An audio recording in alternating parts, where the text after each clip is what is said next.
Ele matou a nossa filha, e mesmo assim, eu o perdoei.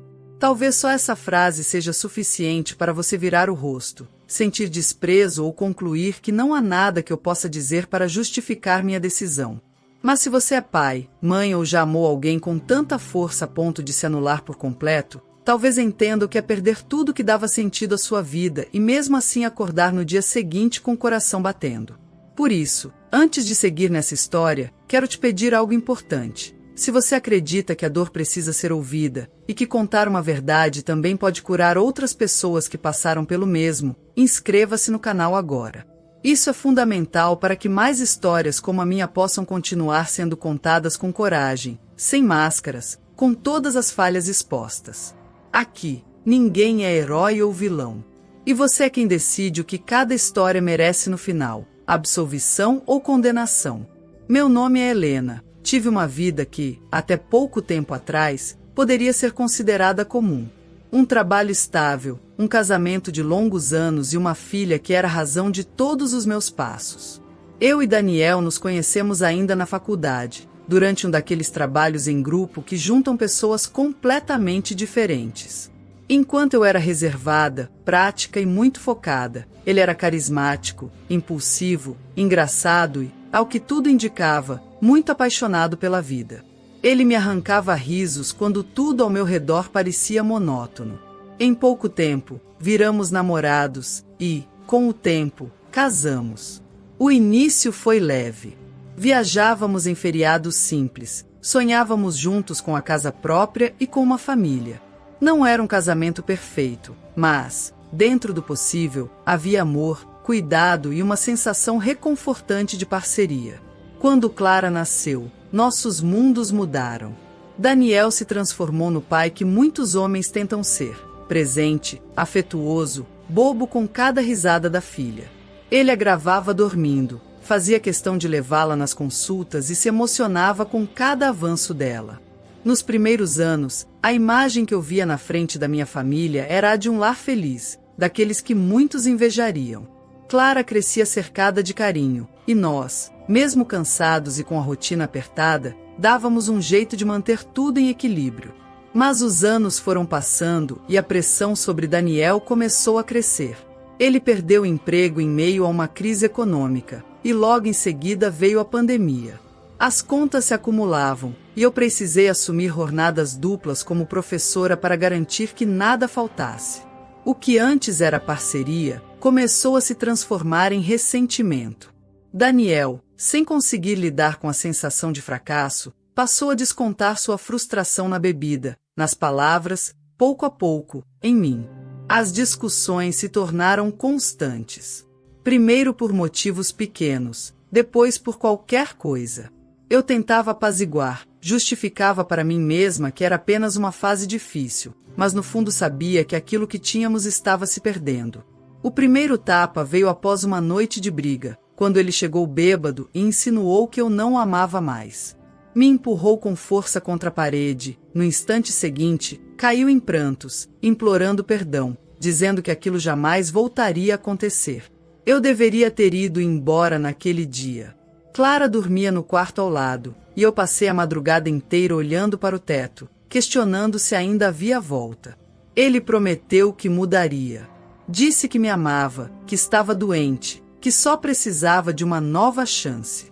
E eu, ainda presa a tudo que vivemos, decidi ficar.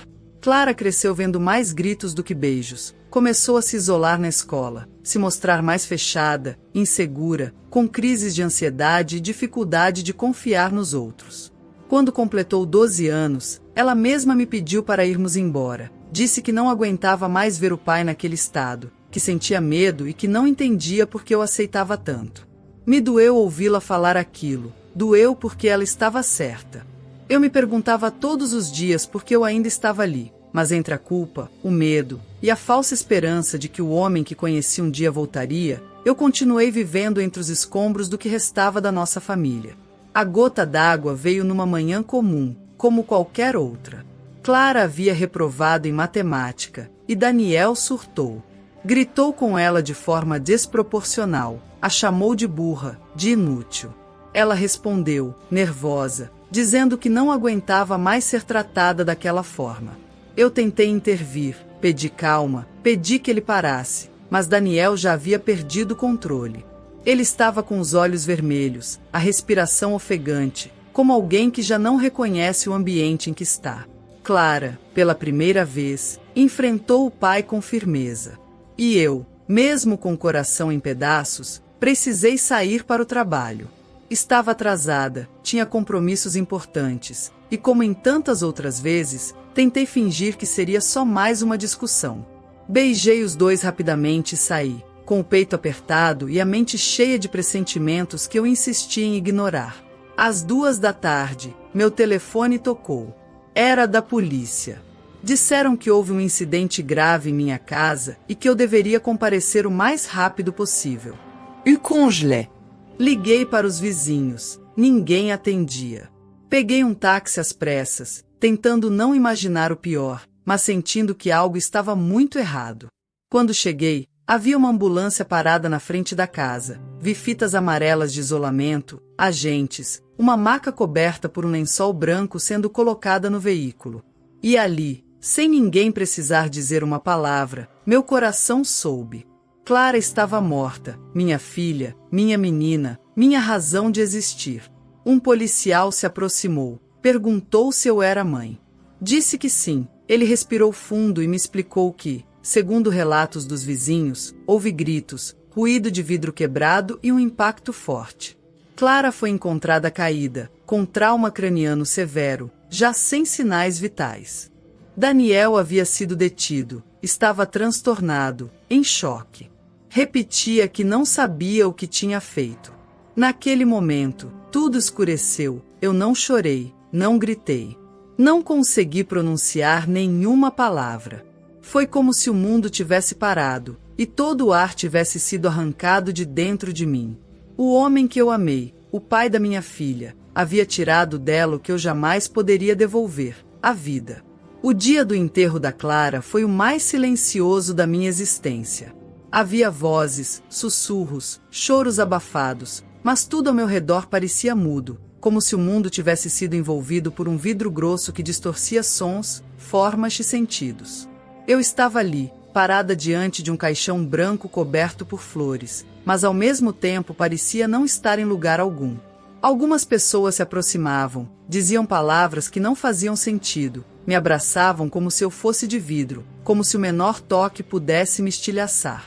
E talvez pudessem mesmo, porque naquela manhã eu não era uma mãe em luto. Eu era um corpo tentando sobreviver à morte de tudo que dava cor à minha existência. Daniel não estava presente no enterro, estava preso, isolado, esperando audiência de custódia. Confesso que no início senti alívio por não vê-lo, não sei o que teria feito se ele estivesse ali. Se teria gritado, se teria desabado, se teria simplesmente desmaiado nos pés dele pedindo uma explicação que jamais existiria. Não havia justificativa possível. Nenhuma palavra que pudesse reverter o que ele fez, nenhum gesto de arrependimento que pudesse apagar o vazio dentro de mim. Nos dias que se seguiram, vivi entre o quarto da Clara e o sofá da sala, alternando momentos de completo silêncio com crises de choro incontrolável. A casa, que um dia foi cheia de vida, agora parecia um cenário abandonado. Os livros dela ainda estavam espalhados no quarto. A mochila da escola, com os cadernos pela metade, ainda estava pendurada no gancho. O último desenho dela, feito com lápis de cor, estava preso na geladeira com um ímã de borboleta. Eu olhava para tudo aquilo como se esperasse que ela fosse entrar correndo pela porta, dizendo que tudo não passava de um pesadelo, que estava tudo bem agora. Mas não estava, nunca mais estaria. Recebi ligações da polícia, do Ministério Público, de advogados e assistentes sociais. Todos queriam saber se eu pretendia testemunhar, se queria fazer parte da acusação, se desejava acompanhá-lo nas audiências. E eu não sabia o que responder, porque eu mesma não sabia o que queria. Sentia raiva, ódio, repulsa. Mas também sentia um vazio estranho, uma ausência de respostas, como se tudo tivesse acontecido longe demais da minha compreensão. Foi nesse estado de entorpecimento que, um dia, recebi uma carta dele. Veio pelo advogado, em envelope pardo, com meu nome escrito à mão, a caligrafia ainda tremida, como se estivesse lutando para formar cada palavra. Demorei horas para ter coragem de abrir. Quando finalmente o fiz, encontrei uma carta escrita com dor. Não era uma justificativa, tampouco uma defesa, era uma confissão. Daniel dizia que não conseguia se olhar no espelho, que passava as noites ouvindo a voz da Clara chamando por ele, que não se lembrava exatamente do que havia acontecido, mas sabia que a culpa era sua, que não merecia perdão, nem sequer um olhar, mas que precisava escrever porque ainda me amava. E porque precisava pedir perdão, mesmo sabendo que jamais seria possível ser perdoado. Li aquela carta com as mãos tremendo, reli e chorei. Chorei como não havia chorado desde o enterro, não por ele, mas por mim, por Clara, pela nossa família destruída, pela minha vida despedaçada, pela mãe que falhou em proteger a filha, pela mulher que acreditou em um homem quebrado demais para ser salvo, pela menina que não estava mais ali para me dizer se estava tudo bem. Chorei porque não havia mais nada a fazer. Nas semanas seguintes, recebi outras cartas, todas escritas por ele. Nenhuma era igual à outra. Algumas vinham carregadas de culpa, outras eram quase silenciosas, cheias de pausas e frases inacabadas. Em todas, havia dor. E em todas, havia o nome da nossa filha, repetido como um mantra, como uma tentativa desesperada de mantê-la viva de alguma forma. No início, eu guardava as cartas em uma gaveta, sem responder. Depois, comecei a escrever respostas que nunca enviei. Até que um dia, não sei exatamente porquê, respondi. Foi uma carta breve, seca, direta. Eu disse que ele destruiu tudo, que matou o que havia de mais puro na minha vida, que nada no mundo o absolveria. Mas também disse que não o odiava, porque o ódio não traria Clara de volta. E porque viver odiando era o mesmo que permitir que ele continuasse me matando um pouco todos os dias. Ele respondeu agradecendo e pedindo desculpas mais uma vez. Foi a primeira vez que pensei em vê-lo. Meus amigos, poucos que restaram, me chamaram de louca. Minha própria mãe disse que eu estava me rebaixando, que aquilo era uma afronta à memória da Clara. Mas eu precisava entender. Precisava olhar nos olhos dele e ver se havia arrependimento de verdade, ou só mais uma encenação. E, principalmente, precisava dizer o que a minha boca ainda não tinha conseguido pronunciar desde o dia da tragédia. A visita aconteceu em uma sala fria, de luz branca e cadeiras metálicas. Daniel entrou algemado, com o uniforme do presídio, mais magro, mais envelhecido, com os olhos fundos e a barba por fazer. Quando me viu, parou por alguns segundos. Não falou nada, nem eu. Nos encaramos por longos minutos, até que ele, com a voz baixa, murmurou: "Eu não tenho direito de pedir nada, mas obrigado por vir." Sentei-me, respirei fundo e disse tudo o que guardei durante meses. Falei da Clara, da vida dela, do que ela gostava, dos medos que tinha, das vezes que me pediu para irmos embora, da culpa que carrego por não ter escutado. Disse que ele destruiu uma menina que só queria ser amada, que matou uma parte de mim que jamais se recuperaria. Ele chorou e tentou se justificar, depois se calou. Eu continuei, não gritava, não o agredia, só falava. Como quem despeja um peso acumulado por tempo demais. No final da conversa, quando já me preparava para sair, ele se levantou, ainda algemado, e disse: "Eu sei que nunca serei digno de perdão. Mas mesmo que você me odiasse até o fim da vida, eu ainda assim agradeceria por ter me amado um dia." Saí dali em silêncio, não sabia o que pensar, não sabia o que sentia. Mas algo dentro de mim havia mudado. Após aquela primeira visita, passei dias sem conseguir dormir. Toda vez que fechava os olhos, revivia o momento em que encarei Daniel frente a frente. Ele parecia um espectro do homem que eu conheci um dia, alguém consumido pela culpa, pelo remorso e, quem sabe, por um tipo de dor que só quem destruiu o que amava pode sentir. Mas o que mais me assombrava não era o rosto dele, nem as lágrimas ou as palavras que ele usou para tentar descrever o indescritível. O que me assombrava era o fato de que, pela primeira vez, eu não sentia ódio. Aquilo me deixou confusa. Por muito tempo, achei que o ódio era o único sentimento que me manteria de pé, que me protegeria da dor esmagadora de ter perdido minha filha. Mas ali, depois de olhar nos olhos dele, percebi que o ódio era, na verdade, mais uma forma de permanecer presa à tragédia. E eu estava cansada de viver naquele lugar escuro onde tudo era sofrimento. Continuei recebendo cartas dele, algumas mais curtas, outras com trechos de memórias antigas, relatos do cotidiano na prisão, reflexões sobre o que fizemos de errado como casal, sobre o que ele deixou de perceber como pai. Comecei a responder com mais frequência, mas minhas cartas nunca foram ternas. Eu falava da Clara, da dor da ausência dela, do quanto sentia falta da risada dela ecoando pela casa, das músicas que ela cantava desafinadas, dos desenhos colados na geladeira, do cheiro do travesseiro que ainda conservava seu perfume. Contava sobre minhas tentativas de continuar vivendo, mesmo que nada fizesse mais sentido. Falava sobre a terapia, sobre os ataques de pânico que me impediam de sair de casa, sobre as visitas ao túmulo dela todo sábado pela manhã. Eu escrevia como quem escreve para o vazio, sem esperar resposta, apenas porque precisava colocar para fora tudo que me rasgava por dentro. E ele respondia com silêncio em alguns momentos, com desespero em outros. Em uma das cartas, me disse que pensava em tirar a própria vida todos os dias, mas que resistia por saber que seria covarde demais terminar com tudo e deixar mais uma ferida em mim. Ele dizia que o mínimo que poderia fazer era cumprir sua pena com dignidade, sem tentar se esconder, sem tentar fingir que o que aconteceu foi um acidente ou um momento de fúria incontrolável. Algumas pessoas ao meu redor começaram a me olhar com estranheza. Um dos advogados do caso me disse que eu não era obrigada a manter contato com ele. Minha terapeuta me alertou sobre os perigos emocionais de nutrir qualquer tipo de vínculo com alguém que cometeu tamanha violência. E até minha irmã, que sempre me apoiou em tudo, começou a se distanciar aos poucos, como se temesse que o fato de eu manter um canal de comunicação com o assassino da minha filha fosse um sinal de desequilíbrio. Mas a verdade é que ninguém sabia o que era acordar todos os dias com a cama vazia, com a casa em silêncio, com o prato da filha limpo no armário.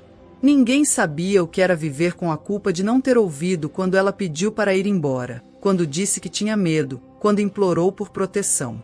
Ninguém sabia o que era olhar no espelho e ver, todos os dias, a imagem de uma mãe que falhou no que havia de mais sagrado, preservar a vida da própria filha.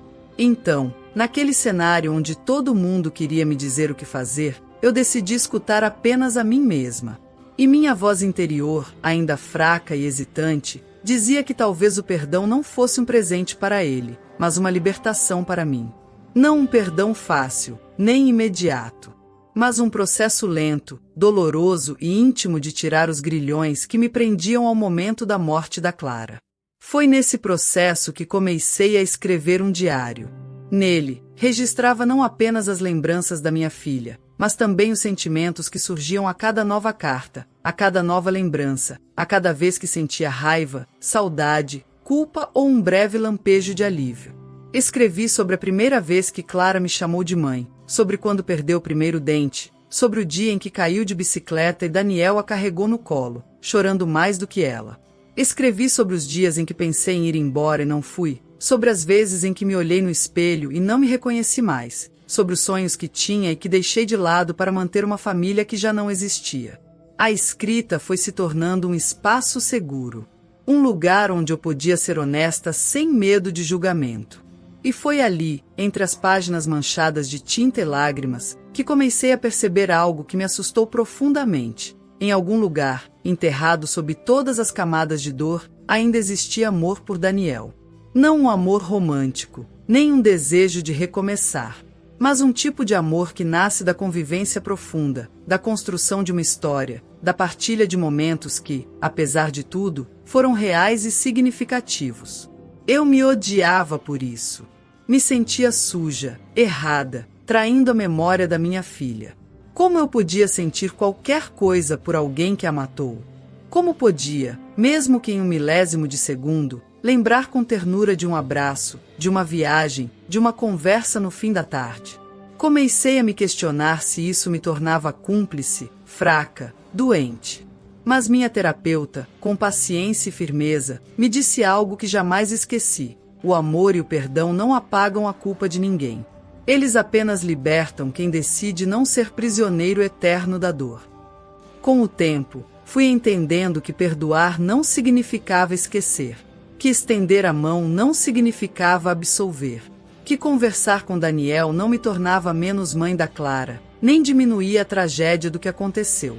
Significava apenas que eu estava tentando encontrar algum respiro no meio do incêndio. Um ponto de apoio para não me afogar nas lembranças. Um caminho, por mais estreito que fosse, para não morrer junto com ela. Foi então que decidi fazer uma nova visita. Mas dessa vez, levei algo comigo, levei o diário. Não para entregar, mas para ler. Para mostrar a ele, com palavras e lágrimas, o que havia sobrado de mim depois da morte da nossa filha. Para fazer com que ele ouvisse, sem poder escapar, cada relato, cada confissão, cada momento em que eu pensei em desistir. Queria que ele entendesse que, mesmo depois de tudo, havia alguém do outro lado que ainda acreditava na possibilidade de encontrar sentido onde só havia ruína. Naquela segunda visita, quando me viu com o diário nas mãos, ele entendeu que eu estava ali não apenas como uma mulher em luto, mas como alguém que escolheu não se deixar consumir por completo. E quando comecei a ler, entre soluços e pausas longas, ele abaixou a cabeça, fechou os olhos e permaneceu em silêncio o tempo todo. No fim, quando fechei o caderno e me levantei, ele disse apenas uma frase: eu daria minha vida para trocar por ela. Eu respondi: eu também. Mas isso não é possível, e é por isso que você vai viver. Para carregar isso. Para lembrar dela todos os dias e para me ouvir, sempre que eu quiser falar. A partir daquela segunda visita, algo em mim começou a se reorganizar.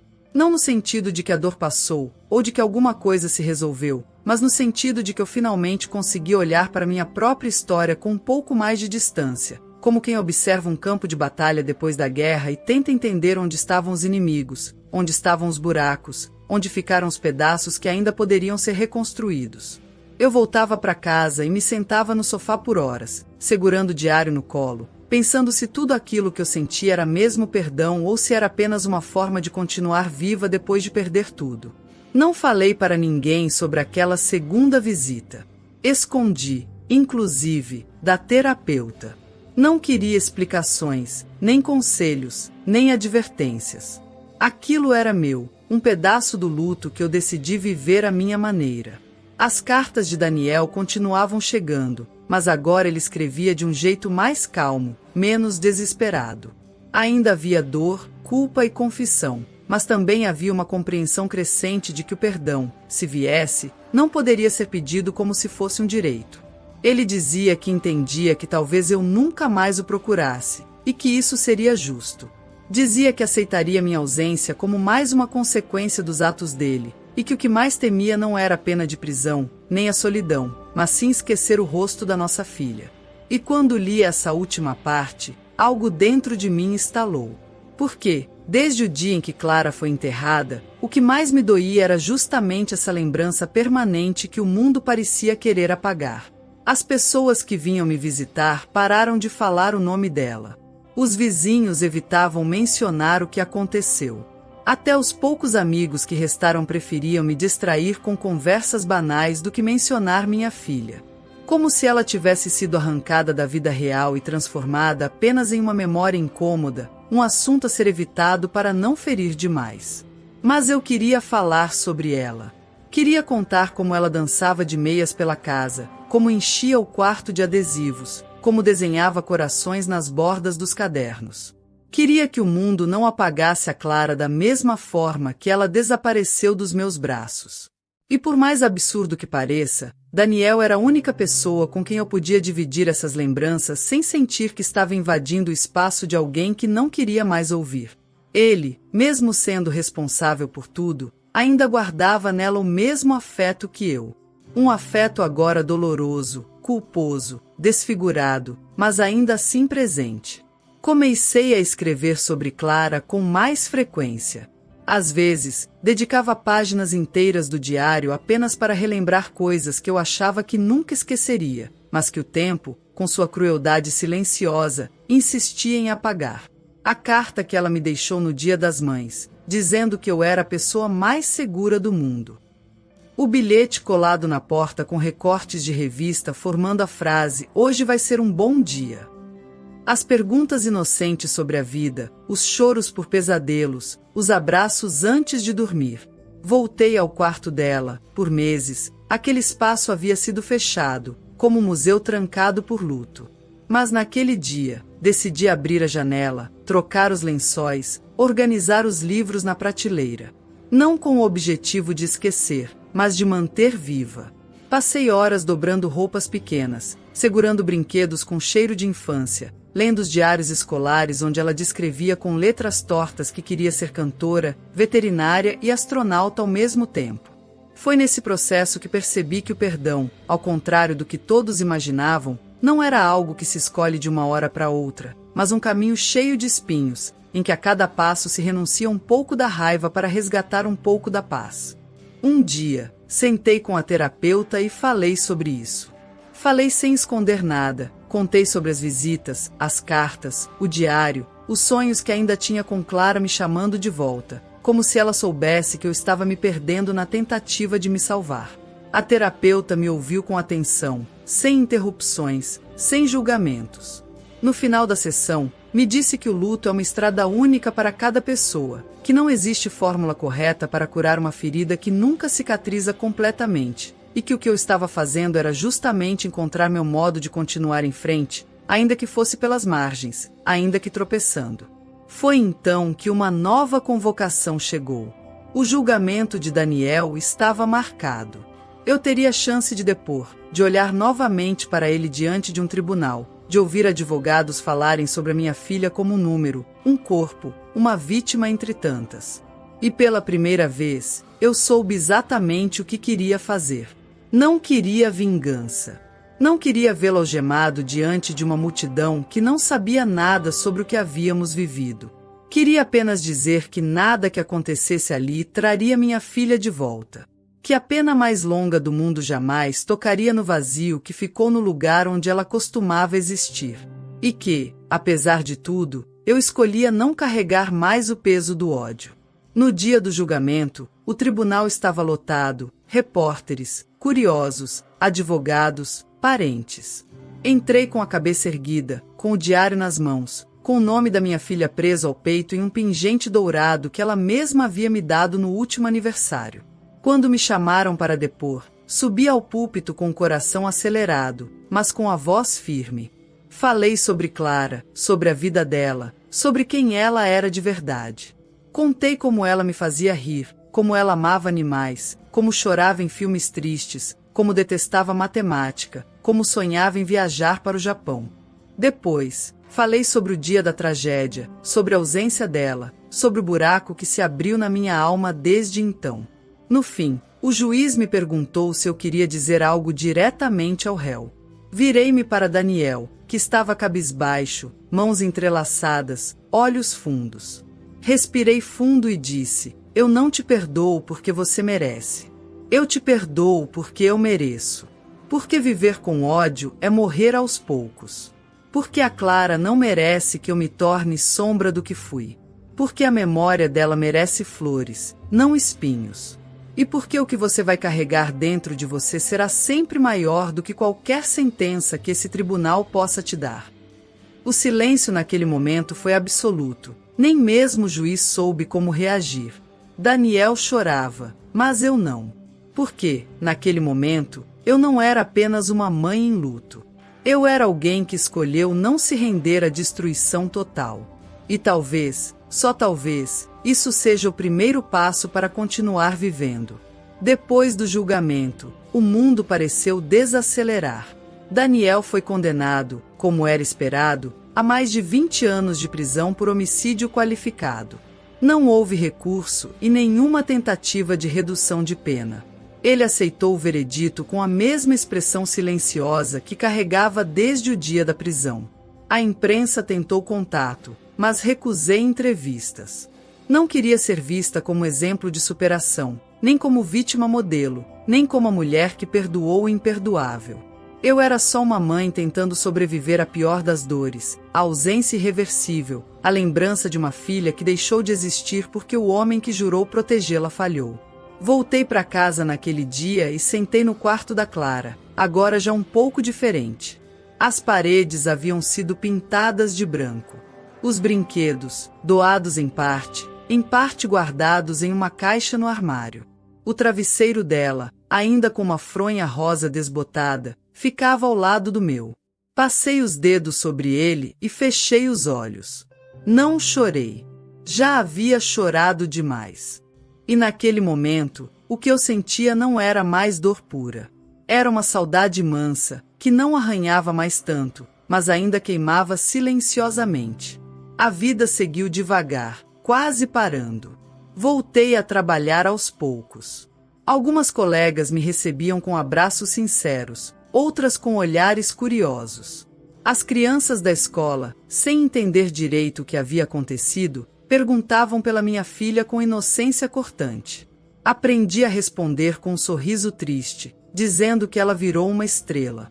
Algumas noites, sonhava com ela. Às vezes, em silêncio. Outras, ela me chamava de volta. Outras ainda, ela apenas sorria, como se dissesse: "Tá tudo bem, mãe." Continuei escrevendo. O diário virou livro, mas não foi publicado. Era um livro só meu. Com páginas preenchidas por memórias, por cartas que nunca enviei, por desabafos noturnos, por versos mal escritos, por desenhos de borboletas e estrelas. Às vezes, me sentava diante dele e relia tudo, como quem observa suas próprias cicatrizes para lembrar que ainda está viva. Em outras, o escondia no fundo da gaveta, com medo de mergulhar outra vez no abismo de lembranças. Daniel ainda escreve, hoje com menos frequência, mas sempre com respeito, sempre com o mesmo tom de culpa e reconhecimento. Às vezes, me conta sobre os projetos sociais que passou a participar dentro da prisão, sobre os livros que lê, sobre os sonhos que ainda tem, mesmo que saiba que poucos serão possíveis. Nunca mais o visitei desde o julgamento. Achei que já tínhamos dito tudo, mas nunca interrompi as cartas. Porque, por mais estranho que pareça, elas mantêm viva a memória da nossa filha. E eu preciso disso. Preciso que alguém mais, além de mim, continue se lembrando dela todos os dias. Muita gente me pergunta como se perdoa alguém que tirou o que você mais amava. E a verdade é que eu não sei. Eu não acordei um dia e disse: "Hoje vou perdoá-lo." Foi um processo lento, cheio de idas e voltas, de recaídas, de momentos em que desejei a morte dele, e outros em que apenas desejei paz.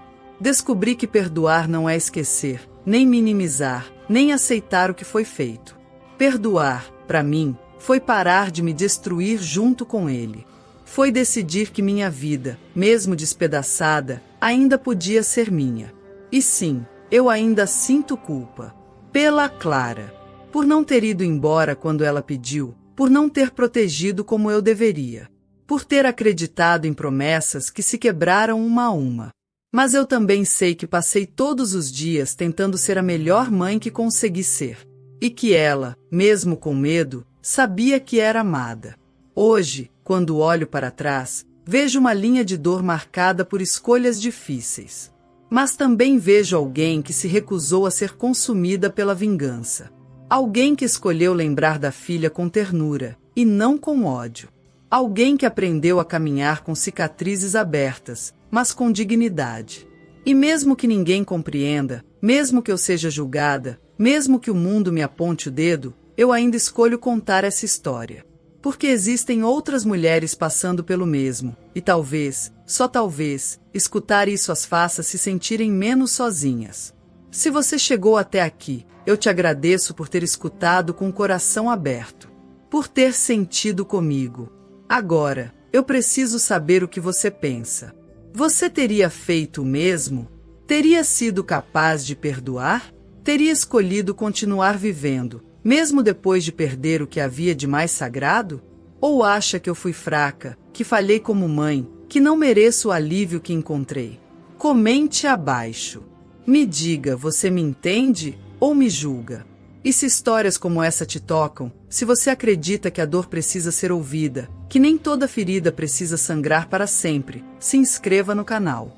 Aqui, a vida é contada como ela é, real, crua, difícil. E no final, é você quem